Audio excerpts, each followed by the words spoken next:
Hola chicos y chicas, ¿qué tal? ¿Todo bien?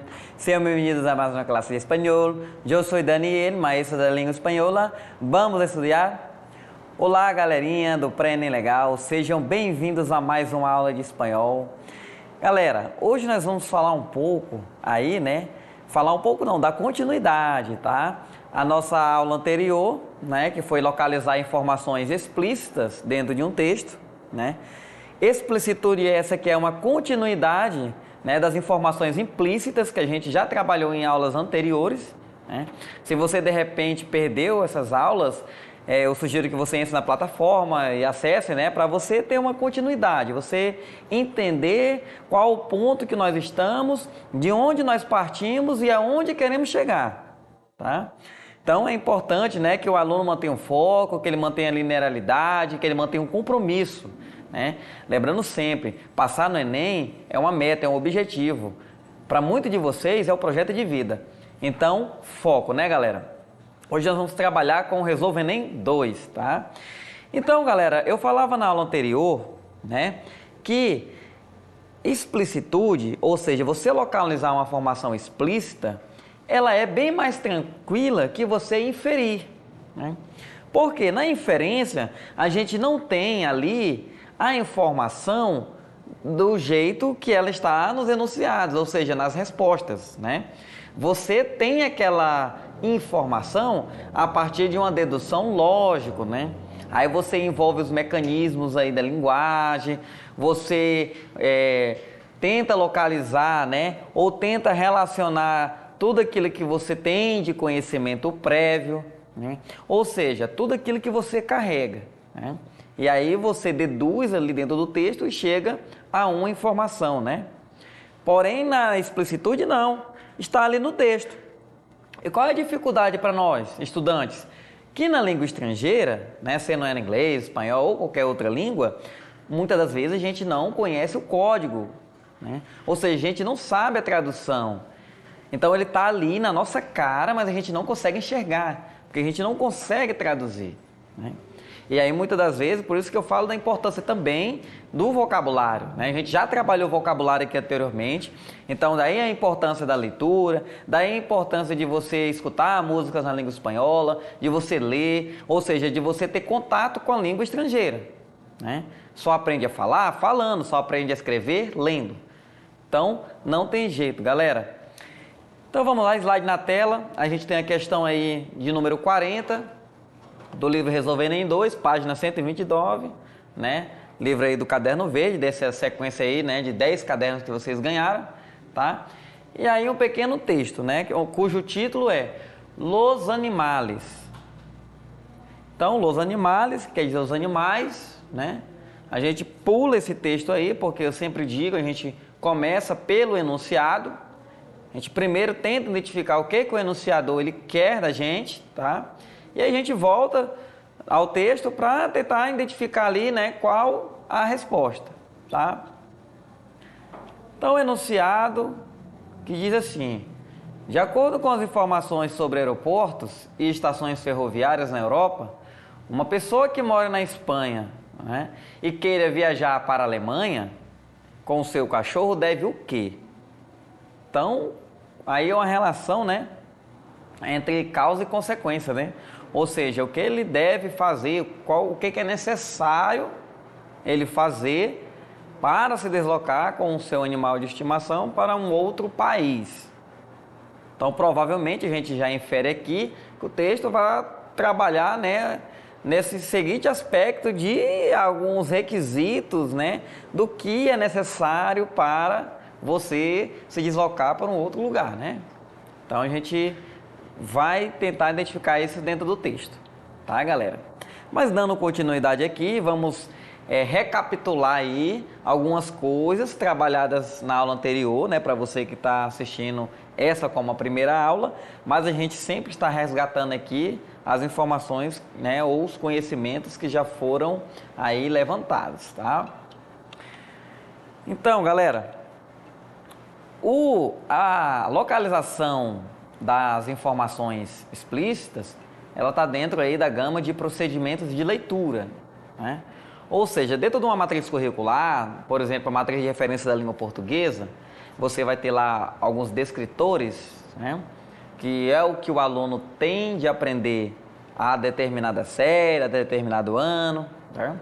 Então, dentro dos procedimentos de leituras, a gente vai ter o contato com os gêneros textuais, a gente vai ter a inferência, vai ter também, né, a localização de informações explícitas, que, se eu não me engano, é o D1, é o primeiro descritor que é trabalhado na língua portuguesa.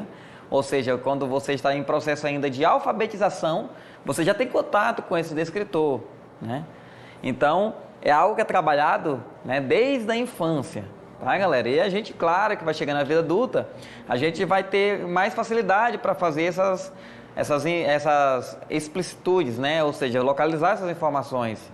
Só que na língua estrangeira, a gente não nasceu ou não entrou, né, na alfabetização aprendendo língua espanhola. Então, a gente teve contato com essa língua, né, a partir do 6º ano, tá?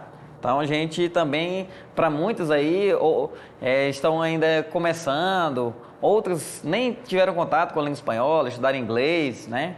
Mas a gente começa por aí mesmo, tá? Então, procedimento de leitura, tá? Entra aí a nossa informação explícita. E o que é importante destacar aí, né? Para a gente localizar uma informação explícita, galera, é o chamado cara crachá. O que é a cara? É o texto base, né? Então, quando a gente usa, muito se utiliza nas profissões, né? Você chega num determinado local para ser atendido, ali na Oca, no centro, ou qualquer outro lugar, as pessoas estão com crachá de identificação. Naquele crachá de identificação, tem o quê? Tem o rosto da pessoa, né? A imagenzinha, foto dela 3x4 e algumas informações, nome ali, a função que ela está desempenhando naquele determinado local. Aí a gente faz aquela conferência, né? Olha para o rosto da pessoa, olha para o crachá, cara crachá, cara crachá. É mais ou menos isso aqui dentro das informações explícitas. A gente tem a texto base, que é a cara, né? E tem a pergunta, que é o crachá. A gente tem que conferir cara crachá. Ou seja, olhar para a pergunta e ir para o texto localizar a informação, tá? E como é que a gente responde, né, essa pergunta que está dentro do texto? Ó, pista do próprio texto, galera. Está dentro do texto, está explícito. Não tem o que ir, não é como a inferência. Na inferência a gente tem o texto, mas o texto ele não é o único elemento que eu utilizo para inferir. Lembra-se? Ele tem que se também lembrar de tudo aquilo que ele aprendeu. Ele tem que relacionar os conhecimentos prévios, né? Ele tem aí que verificar o conhecimento de mundo, ou seja, ele tem que acessar várias informações, né? E a partir de todas essas relações ele faz a inferência. Na explicitude não. As pistas estão no texto e tão somente ali você vai encontrar a resposta. Eu não vou ficar viajando na maionese procurando em outro lugar, tá? Tá no texto. E aí também, galera, olha aí, né? Eu leio, ou seja, a explicitude é uma fusão aí, né? De você ler o que está no texto, ou seja, ler o enunciado, né? Voltar ao texto, ou seja, ler a pergunta, ir ao texto e encontrar a informação. É simples, né? É o que estamos fazendo agora. A gente leu o enunciado, agora há pouco, né? Voltou ao texto, ainda só não localizamos a informação, né? Porque a gente voltou aqui para recapitular essas informaçõezinhas, esses conteúdos aqui. Mas já a gente volta na informação para localizá-la, né? É isso que a gente está fazendo. A gente está localizando informações explícitas aqui na aula de hoje, né? Então, é isso. Aí, para encontrar, galera, olha aí. A informação explícita, né? Está dizendo ali no slide, expressado literalmente. O que é linguagem literal, né? Quando eu digo literalmente, é aquilo que não abre margem, né, para um duplo sentido, para uma ambiguidade, né? É a linguagem chamada denotativa, né? A gente tem a linguagem conotativa, que é aquela que tem muito das figuras de linguagens, os recursos estilísticos, aquele que abre para uma gama de polissemia das palavras, ou seja, os múltiplos sentidos das palavras, né? As metáforas. Então, dentro do texto, não confunda, galera, a palavra sentido literal com texto literário, tá? Não façam dessas palavras sinônimos, como se elas fossem iguais. Elas não são. Sentido literal é o sentido real, o sentido denotativo, ou seja, onde cadeira é cadeira, mesa é mesa, objeto é objeto. Não existe uma margem para uma abertura interpretativa, né? É diferente do texto literário, onde os recursos estilísticos, o belo, né? O amor é fogo que arde sem se ver, sendo que amor não é fogo nem arde nada. Então é isso, tá, galera? Então não confundam sentido literal, né, com texto literário, tá? Lembrando também, galera, é muito importante isso aqui, ó. Entenda o parafraseado, né? Que olha só o que está dizendo ali.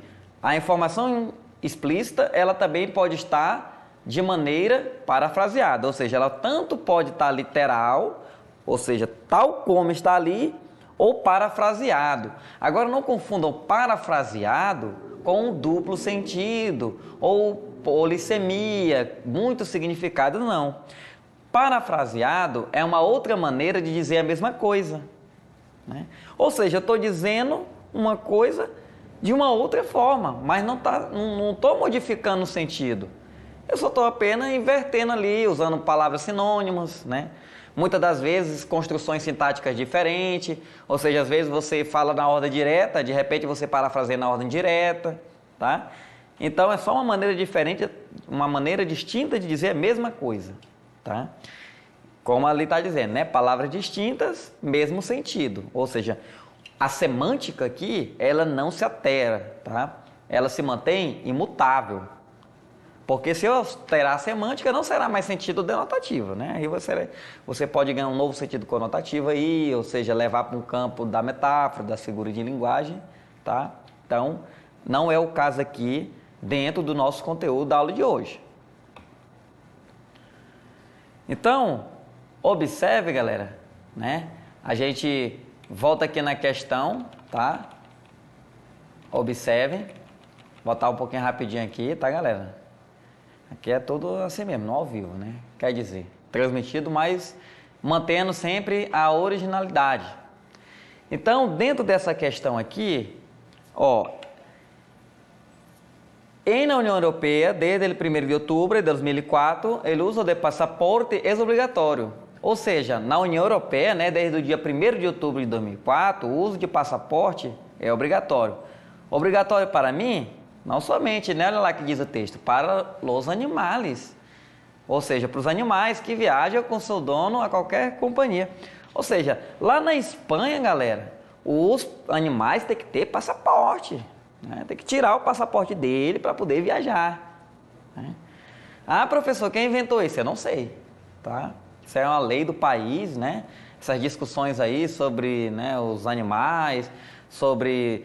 Ou seja, hoje em dia... Quando se fala em animais, tem muita repercussão, né? Maltrato, direito dos animais, muito se fala nisso, né?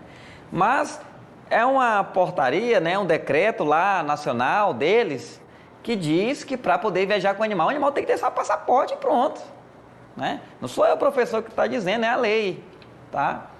E ainda tem ali um aviso especial, ó. Em Espanha, os animais devem, né? Devem o quê? Ter sido vacinados contra a raiva antes do seu dono solicitar a documentação. Ou seja, é pré-requisito. Vacina da raiva é pré-requisito para tirar passaporte. Assim como até pouco tempo atrás, vacinar-se contra a Covid era pré-requisito para poder viajar, né? De avião aí, se deslocar em território nacional. Então, é algo semelhante, ou seja, para se deslocar em território nacional da Espanha com um animal de estimação, ele deve ter passaporte. E para ter passaporte, ele deve tomar a vacina contra a raiva, né? Isso está explícito, está claro aqui. Eu acredito até que não tem nenhuma palavra assim que gere aí um duplo sentido, né? É uma informação bem explícita. E aí o texto, né? De acordo com as informações, o que é preciso fazer para viajar ali com o cachorro? Aí vamos lá. Letra A. Consultar as autoridades para verificar a possibilidade de viagem? Não, né, galera? Não fala em consultar a autoridade para verificar a possibilidade da viagem, não. Ter um certificado especial tirado em outubro de 2004, cara, o enunciador, ele viajou aqui na maionese, né? Ele pegou respostas aí que não estão nem dentro do texto. Quando ele coloca, pelo menos, dentro do texto ali alguma coisa relacionada, ele deixa a gente assim, ele abre margem para dúvida. Mas nessa A e B não há margem para dúvida, é muito errado. Não tem como você aí, participante do Enem, marcar uma questão dessa. É muito fora da lógica, a não ser que você não lê nem o enunciado, nem... Sai só no Mamãe Mandou, né? Não leio nada, é espanhol, não entendo nada, mas sair marcando tudo de qualquer jeito. Aí sim, mas se você se prestar um mínimo ali para ler e ficar atento, você dificilmente vai marcar essa A ou a B, tá? Na letra C, olha lá. Tirar o passaporte do animal e logo vaciná-lo? Aí ele inverteu a ordem, né, galera? Eu falei, o que é que tá no texto lá? Não, primeiro ele vacina. Porque é o quê? Porque é pré-requisito do passaporte. Aí tá dizendo que, não, eu vou lá, primeiro de passaporte, depois eu levo lá para vacinar o cachorro. Não. Se é pré-requisito pro passaporte ter a vacinação em dia. Então, ele inverteu a ordem aqui, né? Na letra D, vacinar o animal contra todas as doenças. Cuidado com essas palavras, galera, de totalidade determinada. Isso pega muito candidato em concurso, né? Não é só no Enem. Principalmente esses concursos gramatiqueiros aí, né? Você que pretende seguir uma carreira na área militar, ser policial, ou ter um cargo técnico de nível médio, ou outro cargo qualquer. Essas bancas gramatiqueiras na língua portuguesa, ela gosta de jogar com essas palavras de totalidade determinada. O todos, o nenhum, tá? Então, quando você vê um termo desse, cuidado. Eu disse todas as doenças? Não, né? O cachorro não precisa, não é que nem criança, né? Quando você vai levá-la a fazer aquele acompanhamento da primeira infância ali, ou até os 5 anos de idade, você tem aquela carteira de vacina e tem um monte de tipo de doença ali. E aí a criança, né, ela tem que estar com aquilo ali em dia, ou seja, vários tipos de vacinação. Aqui só foi citada a raiva, então não são todas as doenças. Imagina, não, para tirar o passaporte ele vai ter que ter aquela vacinação contra infecção, contra outras vitaminas e um cartão cheio de vacina, não. Ele só falou raiva, então não são todas as doenças, né? Então aqui é um termo de totalidade determinada e que não pode ser a nossa resposta correta, tá? Vacinar o animal e depois solicitar o passaporte dele... Opa, vacinar o animal primeiro e depois solicitar o passaporte dele. Olha como está lá no texto, né, galera? Lá, ó. Em Espanha, os animais devem ser sido vacunados. Ou seja, antes, primeiro, né, galera? Está explícito aí, ó. Antes de solicitar a documentação dele, né? Então, observe aí que não há margem para interpretação, não há margem para dúvidas, né, galera? A gente passou aqui, né, avançou aqui, galera, e aí chegamos na próxima questão, né, aqui do nosso pré-ENEM legal, tá? Só que questão essa, galera, a gente vai deixar para a próxima aula, tá? Essa aula ainda tem aí continuidade e a gente trabalha ela numa outra oportunidade. No momento é só, a gente fica por aqui. Não esqueçam sempre de acessar as plataformas, agora no plural, né, temos mais de uma. E hasta luego!